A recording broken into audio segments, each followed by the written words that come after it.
ଜୟ ଜଗନ୍ନାଥ। ଶ୍ରୀକ୍ଷେତ୍ର ଧାମରେ ଜୀବନ ଅତିବାହିତ କରିବାର ଭାଗ୍ୟ କୋଟି ଜନ୍ମର ପୁଣ୍ୟ ବଳରେ ମିଳିଥାଏ।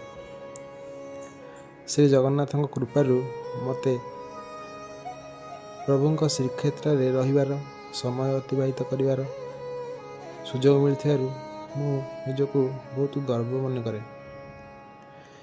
ସେହି ପତିତ ପାବନଙ୍କ ସାମ୍ନାରେ ଠିଆ ହେଇ ହାତ ଟେକିଦେଲେ ଯେମିତି କୋଟି ପୁଣ୍ୟର ଫଳ ମିଳିଯାଏ। ଆଖିରେ ଆସିଯାଏ ଲୁହ ଆଉ ରୁମ ଟାଙ୍କୁରି ଉଠେ।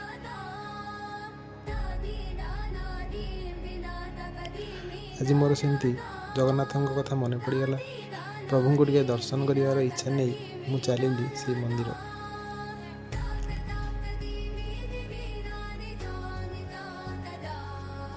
ଶାନ୍ତିରେ ଦର୍ଶନ ସାରି ହନୁମାନଙ୍କୁ ଦର୍ଶନ କରି ମନରେ ଅଶେଷ ଶାନ୍ତି ଭରିଗଲା।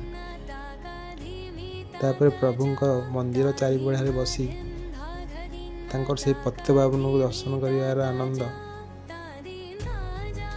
ବର୍ଣ୍ଣନା କରିହେବ ନାହିଁ।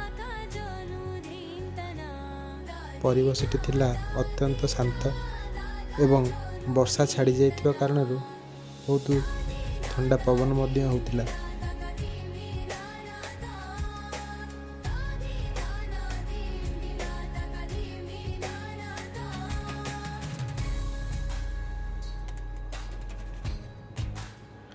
ଏଇଠି ବସି ପତିତ ପାବନକୁ ଦେଖି ଦେଖି ମନକୁ ଖୁସି କରିଥିଲି।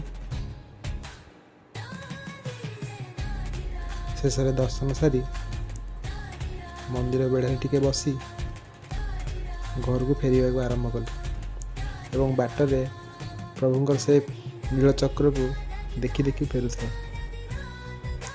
ମନ ବହୁତ ପବିତ୍ର ଭାବନାରେ ଭରିଗଲା। ଜୟ ଜଗନ୍ନାଥ। ଶୁଭରାତ୍ରି।